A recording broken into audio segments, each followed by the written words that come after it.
सभी का स्वागत है आपके अपने परिवार जीनियस क्लासेस में। तो आज का जो उर्दू के लेटेस्ट वीडियो में हम बात करने वाले दोस्तों, जो कि चैप्टर नंबर 32 और इस चैप्टर का नाम शिकस्त जिंदा का ख्वाब एक नज्म है और इसके मुसन्निफ जोश मलिक आबादी हैं। और इसको हम अपने अल्फाज में बिना किसी किताब उल्टे ही समझेंगे दोस्तों, ठीक है। और पूरा इसका एक गो का अर्थ हम लोग समझेंगे, ठीक है, कि इसका कहना क्या जाता है। हमारे पास बुक नहीं, फिर भी मैं इसको समझाने का पूरा आप लोग को मोटिवेट करता हूँ, ठीक है।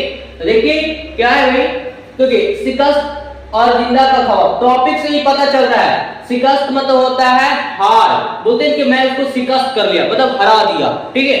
और जिंदा का मतलब होता है कैद खाना, और का ख्वाब का मतलब होता है सपना, ड्रीम इसको बोलते हैं। तो कहा गया है कि कैद खाना का हार और किसका एक ख्वाब, तो जिसमें बताया गया है कि जिसमें हिंदुस्तानियों को, जिसमें हिंदुस्तान के जितने भी शायर वगैरह जितने भी और भी थे, सभी को उस समय जो लोगों की हुकूमत अंग्रेजों ने कैद कर रखा था, कैदियों को जितने से भारत के बहुत से लोगों को, तो उसमें शायर भी थे, शामिल थे। और शायर देख रहे थे कौन, ये जोश मलिक आबादी।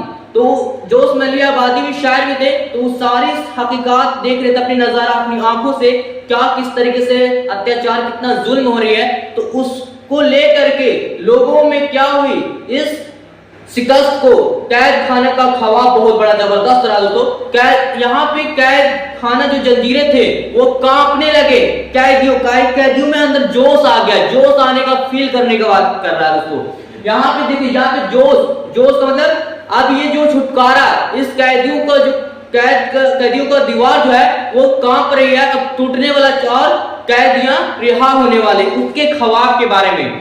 जहां पे हिंदुस्तान जो भी चाहे दर बदर, मतलब छोटे बड़े जितने भी लहू के, मतलब उसके खून बहे हैं, वो भी एक, चाहे गरीब हो चाहे अमीर हो, चाहे किसी भी मजहब के हो, वो सभी के लिए अंदर जुनून मोटिवेट करता है। देखते हैं कि भाई अगर एक नारा, अगर किसी को बोलने का मोटिवेट हल्का थोड़ा सा सोलो में बोलेगा, धीरे धीरे जब वो लगा कुछ कंटिन्यू हो जाएगा, तो उसका बोलने का स्पीड थोड़ा सा और दम जबरदस्त और जबरन होगा, कड़ा का बुलंद आवाज में। तो उसी तरीके से जोश मलिक आबादी, इस टॉपिक से ही जब यहाँ पे देखिए पता चल रहा है कि इसमें जोश, लोगों में किस तरीके से जोश आता है, वो है ना, दीवार जंजीरें टूट जाती है और लोग रिहा हो जाते हैं।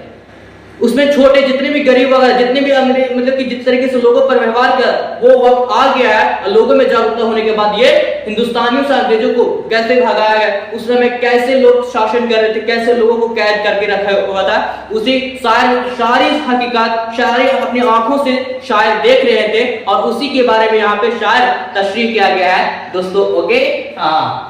तो जोश मलिक आबादी, लोगों के अंदर जोश लाने वाला, है ना। कहा गया शिकस्त मतलब हार। अब हार होने वाला किसका, तो जिंदा, मतलब कैद खानों का हार, मतलब दीवार टूटने वाला है ना, दीवार की जंजीरें टूटने वाली है, और लोगों के अंदर जोश आ गया भाई। और वो ख्वाब यही है कि अब रिहा हो जाएंगे और हमें फ्री मतलब कि बोल सकते हैं, मतलब कि स्वतंत्र हो जाएंगे।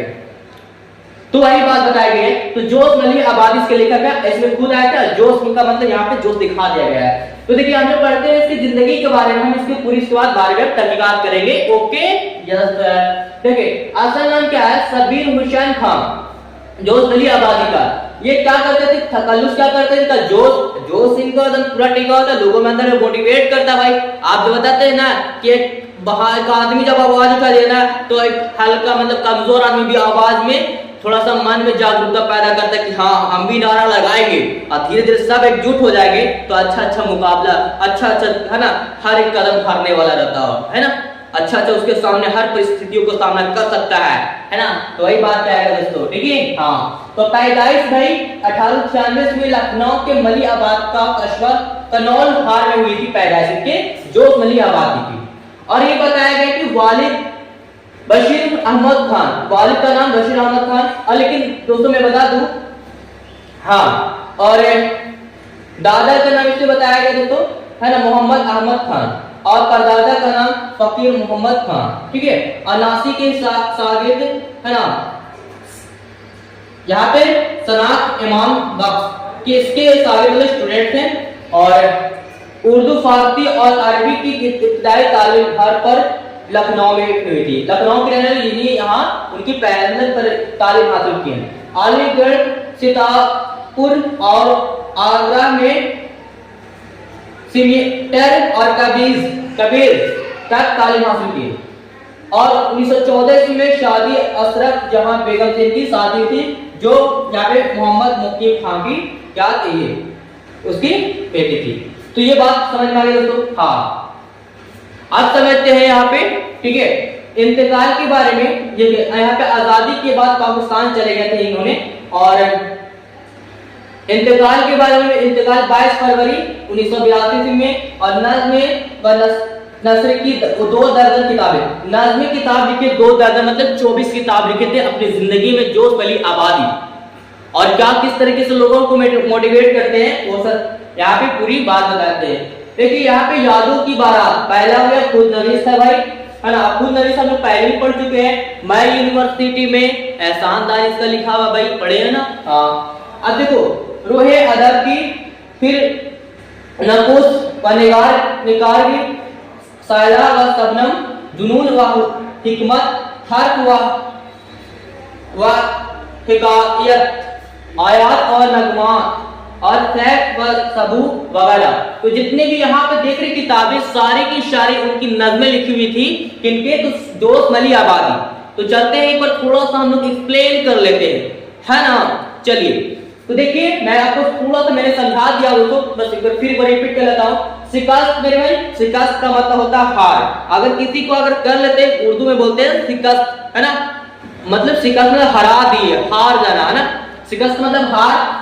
अब जिंदा, जिंदा का मतलब होता है क्या आता है भाई, कैद खाना, कैदियों को जो रखने वाला कैद खाना। और ख्वाब, ख्वाब किसको, तो कैदियों को कैद खाने का क्या होता है, हार हो रहा है, मतलब कैद खाना जो तो वो हार हो रहा है, वहां कैद की दीवारें कांप रही है, टूट रही है, क्योंकि कैदियों के अंदर जुनून आ गया है। जुनून आने के बाद हर एक लोगों के जुबान पे लुत्फे आने लगी है और अल्लाहू अकबर का नारे लगने लगे, जिसकी वजह से और दीवार, कैद खाने की दीवार जो है ना आप कांप रहे हैं, जंजीरें टूटने वाली है लोगों में, क्योंकि वो अंदर जुनून आ गई है भाई, ठीक है। और कहा जाता है कि भाई एक छोटा छोटा भी ना उसके अंदर जुनून आ गया कि भाई अब वक्त आ गया है अब इसका मर मिटने का। लेकिन वो दीवार तो टूट गया, लोगों से भी क्या होगी, लोगों की आजादी मिल गई, अंग्रेज से फूक सकते, मतलब कि दो जो समझिए यही कहा गया, जोश जो आने की वजह से उसी से तो शायर का नाम दे दिया जोश मली आबादी, अपने इस नाम से लेकर के बता दिया गया था दोस्तों, ठीक है। तो जिस तरीके से लोगों का जो सपना, जो इरादा था वो कर दिखाया, ख्वाब जो था, सपने कोई जो सपने उम्मीदें जगाए थे, लास्ट में आखिरकार लोगों में एक जो बताया गया ना कि तालाब को बूंदे बूंदे से भरता, उसी तरीके से एक आदमी अपना नारा लगा दिया, लोगों का हौसला बढ़ा दिया, और लोगों में जब हौसला आया तो दीवार, कैद खाना का दीवार जंजीरें टूटने लगी और लोगों को पूरा फ्री हो गए।